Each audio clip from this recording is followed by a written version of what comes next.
Hello दोस्तों, एक बार फिर से आप सभी का स्वागत है एजुकेशन बाइट पर। कैसे हो आप सभी? मुझे उम्मीद है कि आप सब एकदम बढ़िया होंगे।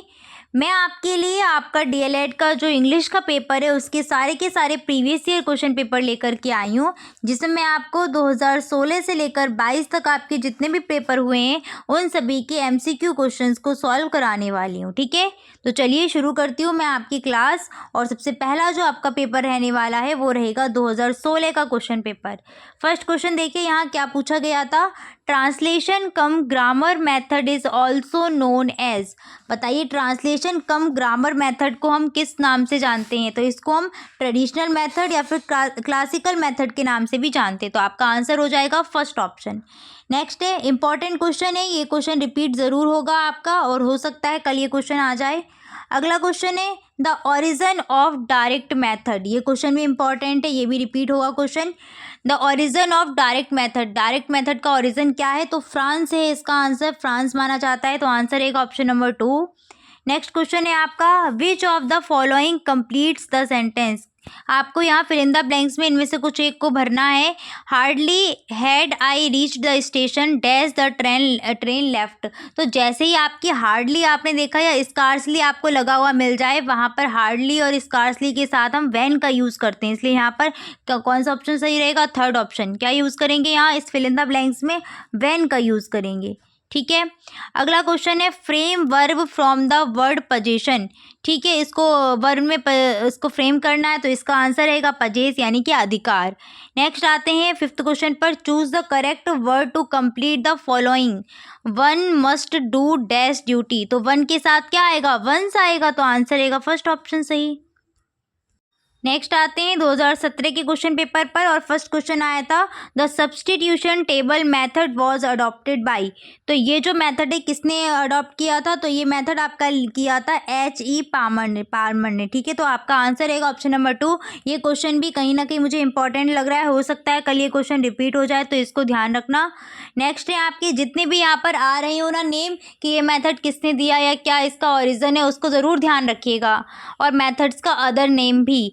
आगे आते हैं language learning starts from. Language learning बताइए कहाँ से शुरू होती है? तो आपको लैंग्वेज स्किल्स बताई थी क्या? LSRW यानी कि सुबोपली। L मीन्स लिसनिंग यानी कि सुनना, S फॉर स्पीकिंग यानी कि बोलना, R फॉर रीडिंग यानी कि पढ़ना, और L फॉर राइटिंग यानी कि लिखना। तो कहाँ से शुरुआत होती है? लिसनिंग से शुरुआत होती है, तो आंसर रहेगा थर्ड ऑप्शन लिसनिंग। नेक्स्ट है आपका phonetics is the science of. ये क्वेश्चन अभी सेकेंड सेमेस्टर के इंग्लिश में पेपर में आया हुआ है, तो ये क्वेश्चन भी इंपॉर्टेंट क्वेश्चन है। जो फोनेटिक्स होते हैं वो साइंस किसकी होती है? साउंड की साइंस होती है, तो आंसर रहेगा थर्ड ऑप्शन साउंड्स। नेक्स्ट आते हैं adjective of success is. Success का एडजेक्टिव क्या होगा? तो सक्सेस का एडजेक्टिव सिंपल है, सक्सेसफुल होता है, बहुत यूज करते हैं हम लोग ये, तो सक्सेसफुल आपका हो जाएगा यहाँ फर्स्ट ऑप्शन। नेक्स्ट है आपका complete the following sentence dash knowledge is dangerous things. इसका तो कितना यूज करते हैं, ए लिटिल नॉलेज। तो भाई सीधे सीधे आंसर है ए लिटिल, और ए जैसे ही लग जाए, ए फ्यू लग जाए या फिर ए लिटिल लग जाए, तो समझ जाओ वहां पर इसका मतलब क्या निकल रहा है? इसका मतलब निकल रहा है आधा अधूरा। ठीक है, इसीलिए यहाँ पर ये यूज़ किया गया है ए लिटिल। ठीक है, आधा अधूरा ज्ञान कैसा होता है? हानिकारक होता है। नेक्स्ट आपका 2018 का प्रश्न पत्र है और इसका फर्स्ट क्वेश्चन है direct method of teaching English came as a reaction against. Direct method जो है वो किस मेथड के अगेंस्ट आया था, किस मेथड के रिएक्शन में आया था? तो बताइए, डायरेक्ट मेथड आपका ट्रांसलेशन कम ग्रामर मेथड के अगेंस्ट में आया था, क्योंकि इसमें क्या था, इसमें ट्रांसलेशन का यूज़ नहीं करते थे, डायरेक्ट वही लैंग्वेज हमें सिखानी होती थी जो हम सिखाने जा रहे हैं, तो ये इसी के अगेंस्ट में आया था आपका। अगला क्वेश्चन है the structural approach relates to word pattern, sentence pattern, both A and D या लेटर पैटर्न। तो जो आपकी स्ट्रक्चरल जो अप्रोच है वो वर्ड पैटर्न को भी सिखाती है एंड सेंटेंस पैटर्न को भी, तो आंसर रहेगा आपका बोथ ए एंड बी, दोनों को ही सिखाती है, इसमें दोनों का ही पैटर्न बनाना सिखाते हैं। नेक्स्ट नेक्स्ट आते हैं the origin of direct method. Direct method का ओरिजिन क्या है, देखा क्वेश्चन यही रिपीट हो रहा है तो ये पक्का कल मिल सकता है क्वेश्चन, चांस है। फ्रांस है इसका ऑप्शन, यानी कि आंसर है option number B. Adjective of differ is, differ का एडजेक्टिव क्या होता है, डिफरेंट। ये तो हम यूज करते हुए चल रहे हैं, ये एडजेक्टिव कितने इजी इजी से पूछे जा रहे हैं, इनका तो हम यूज करते हैं। नेक्स्ट है आपका what are two productive skills. Two productive skills बताइएगा क्या होती हैं।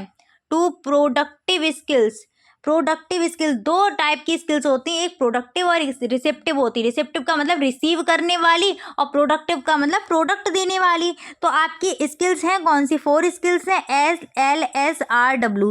L for listening, S for speaking, R for reading और W फॉर राइटिंग। तो प्रोडक्ट हम यानी कि अपनी बात कैसे रख पाते हैं किसी के सामने, अगर हमारे मन में कोई बात है तो हम उसको उजागर करेंगे, वही तो प्रोडक्टिव स्किल होगी। और कौन सी स्किल का वहाँ पर यूज़ करते हैं, तो पहली स्किल हम यूज़ करते हैं स्पीकिंग और दूसरी करते हैं राइटिंग। या तो बोल करके बता सकते हैं या फिर लिख करके बता सकते हैं। तो क्या आंसर यहाँ पर सही रहेगा, स्पीकिंग एंड राइटिंग। तो कौन सा है speaking and writing, option number C. यही रिसेप्टिव स्किल पूछी जाती है, यानी कि रिसीव कैसे करते हो, चीज़ों को ग्रहण कैसे करते हो, तो वहाँ पर हम यूज़ करते हैं लिसनिंग। या तो सुनकर बात को हम ग्रहण करेंगे या फिर रीड करके ग्रहण करेंगे। तो ये रहेगी आपकी रिसेप्टिव, रिसीव करने वाली स्किल्स। क्लियर। नेक्स्ट आइए 2019 के क्वेश्चन 2019 के पेपर पर, और इसका फर्स्ट जो क्वेश्चन था वो क्या था, it is important for teaching English as a foreign और सेकेंड लैंग्वेज। ठीक है, it is important for teaching English as a foreign and second language. तो क्या मतलब हम दूसरी भाषा हम जो सिखा रहे हैं, कोई अदर लैंग्वेज अगर सिखा रहे हैं तो वो क्यों यूज़ है, क्या इंपॉर्टेंट है उसका। तो लिसनिंग कॉम्प्रिहेंशन के लिए या फिर to maintain an interactive and communicative approach. तो यही बात सही है, मतलब कि बच्चे के अंदर हमें क्या डेवलप करना है, कम्युनिकेटिव अप्रोच डेवलप करनी है, और साथ साथ ये हमें डेवलप करना है कि वो दूसरे के साथ क्या कर पाए, इंटरेक्शन कर पाए, मेलजोल बना पाए, तालमेल बना पाए, इसीलिए तो सिखाते हैं, यही तो इम्पोर्टेंस रहेगी दूसरी लैंग्वेज सिखाने की। तो आंसर हो जाएगा आपका बी ऑप्शन। क्लियर है। नेक्स्ट है आपका linguistics is a study of. तो ये ह्यूमन लैंग्वेज की स्टडी के यूज़ होता है। क्लियर है। Which is a receptive skill. तो देखो यहाँ पर वही क्वेश्चन आ गया जो अभी मैं समझा रही थी। रिसेप्टिव स्किल यानी कि 4 स्किल्स थी, LSRW। रिसीव हम किन से करते हैं, या तो लिसन करके चीज़ों को रिसीव कर पाते हैं या रीड करके। तो लिसनिंग और रीडिंग में से लिसनिंग और रीडिंग दोनों ही आपकी रिसेप्टिव स्किल हैं, लेकिन यहाँ पर कोई एक ही ऑप्शन दिया गया होगा, तो आपका ऑप्शन दिया गया है लिसनिंग, इसलिए लिसनिंग आपका ऑप्शन सही हो जाएगा। स्पीकिंग और राइटिंग दोनों प्रोडक्टिव स्किल्स हैं। ठीक है। नेक्स्ट आपका 4th क्वेश्चन है एडवर्ब ऑफ कॉवर्ड इज। तो कॉवर्डली हो जाएगा, LY लगाकर हम मोस्टली एडवर्ब बनाते हैं। अगर ये क्वेश्चन नहीं भी आए ना तो मैं आपको बता दूं, मोस्टली हम जब एडवर्ब का बनाते हैं तो हम LY का ही यूज़ करते हैं। मोस्टली एडवर्ब हम स्लोली हो गया, ठीक है, ये सारे एडजेक्टिव आपके मतलब मोस्टली जो एडवर्ब बनते हैं वो LY का ही यूज़ करके बनाते हैं हम। आगे आता है आपका एंटोनियम ऑफ बून। बून का एंटोनियम क्या है, तो बून जो शब्द है आपका, बून जो वर्ड यहाँ पर दिया गया है, इस बून का मतलब होता है वरदान। तो वरदान का अपोजिट क्या हो जाएगा, अभिशाप हो जाएगा। शार्प मीन्स पेना होता है, कर्ष, कर्ष मीन्स होता है अभिशाप या फिर श्राप। तो इस क्वेश्चन का आंसर हो जाएगा ऑप्शन नंबर बी, कर्ष। ठीक है, तो उम्मीद है ये समझ में आ गया होगा। थोड़ा जो मैं एक्सप्लेन करती हूँ उस चीज़ पर भी ध्यान दिया करो, कहीं ना कहीं क्वेश्चन रिपीट जब होते हैं, जैसे आप देख पा रहे होगे आज SST में मैंने काफ़ी सारे क्वेश्चंस आपको बताए थे, और जो मैंने एक्सप्लेन किया था उसका एक्स्ट्रा जो चीज़ें बताई वहाँ से भी क्वेश्चन आ गए थे। नेक्स्ट आइएगा 2020 के क्वेश्चन पेपर पर, और इसका पहला प्रश्न है स्ट्रक्चरल अप्रोच रिलेटेड टू। देखो यहीं पे क्वेश्चन रिपीट हो रहा है, ये वाला इंपॉर्टेंट क्वेश्चन है ये। Word pattern, sentence pattern. तो देखो वर्ड पैटर्न भी सिखाता है, सेंटेंस पैटर्न भी, तो आंसर रहेगा both A and B। Next question है आपका he has great affection dash मी। तो बताइए यहाँ पर क्या फिलअप कर सकते हैं। He has a great affection dash मी। तो एक चीज़ हमेशा ध्यान रखना, जब अफेक्शन वर्ड लगा होता है तो उसके साथ हम कौन सा प्रपोजिशन यूज़ करते हैं, फॉर का यूज़ करते हैं। ठीक है, इसको चाहे तो नोट पॉइंट में ज़रूर लिख लीजिएगा। जब अफेक्शन लगा होगा तो इसके बाद जो प्रपोजिशन आएगा वो क्या आएगा, फॉर आएगा। नेक्स्ट आपका थर्ड है, which primary skills are to be developed through the grammar translation method. Grammar translation method से हम कौन सी स्किल्स को डेवलप करते हैं। तो बताओ, ग्रामर ट्रांसलेशन मेथड किस चीज़ पर ज़्यादा ध्यान देता था, वो ये ध्यान देता था कि क्या कर पाए बच्चा, राइट कर पाए और रीड कर पाए। मतलब उनका ये मोटिव नहीं होता था कि आप उस चीज़ को पढ़ पाएँ, मतलब कि बोलना सीख पाएँ। ठीक है, तो इन पे ध्यान नहीं देते हैं, तो स्पीकिंग पर ध्यान नहीं देते थे, बस वहाँ चीज़ें क्या है, ट्रांसलेशन के थ्रू समझाई जाती थी। तो यहाँ पर जो आंसर रहेगा वो क्या रहेगा, रीडिंग और राइटिंग पर। ठीक है, नेक्स्ट क्वेश्चन है, direct method is also known as. Direct method को हम किस नाम से और जानते हैं, तो डायरेक्ट मेथड को हम नेचुरल मेथड के नाम से भी जानते हैं। तो नेचुरल मेथड इसका आंसर रहेगा। नेक्स्ट है आपका बिहेवियर ऑफ डॉग्स। तो ये तो घरों पे भी लिखा होता है, तो यहाँ तो और बताया था, इसके जस्ट बाद क्या लगा देना, ऑफ लगा देना। ये मैं आपको प्रपोजिशन की क्लास में बताया था। अफेक्शन के बाद क्या आएगा, हमेशा फॉर आएगा। प्रेफर के बाद क्या आता है, टू आता है।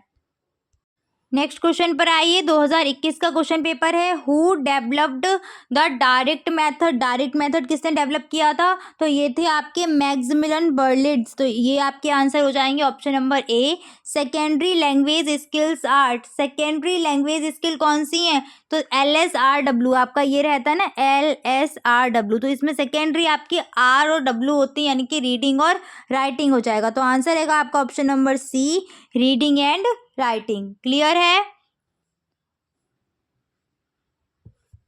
चलिए आगे बढ़ते हैं। अगला क्वेश्चन आपका क्या है, नेक्स्ट क्वेश्चन है, she is eligible dash the post of A. तो यहाँ पर एलिजिबल फॉर हो जाएगा, सीधे सीधे एलिजिबल फॉर। थर्ड ऑप्शन सही है, एलिजिबल फॉर। इस पोस्ट के लिए वो क्या है, एलिजिबल है, के लिए फॉर लगा देना। हाउ मैनी सिलेबस नहीं है, सिलेबल है, syllable. How many syllable are there in the word population. Population जो वर्ड दिया है इसका सिलेबल, इसमें कितने सिलेबल हैं। तो सिलेबल का मतलब होता है कि जो भी आपको वर्ड दिया जा रहा है उसको आप जब बोलते हैं ना, तो उसमें से कितनी ध्वनियाँ निकल रही होती हैं। यानी कि जब हम कोई भी वर्ड बोलते हैं, उसका उच्चारण करते हैं, तो उसमें अगर आप तोड़ तोड़ के अगर उसको थोड़ा रुक रुक के पढ़ें तो क्या होगा, उसमें 2-3 जगह हमें रुकना पड़ता है, उतार चढ़ाव होता है ना, तो कितनी ध्वनियाँ निकल रही हैं उस हिसाब से यहाँ पर बोला गया है। तो पॉपुलेशन 4 निकलती है यहाँ पर। ठीक है, ऐसे करके लिख सकते हो आप। ठीक है, तो इस प्रकार से पॉपुलेशन हो जाता है। वरना आप देखना, अगर कहीं आप सर्च करें ना, तो तोड़ तोड़ के दिखा दे, डिक्शनरी में ऐसे लिख के भी आते हैं वर्ड्स।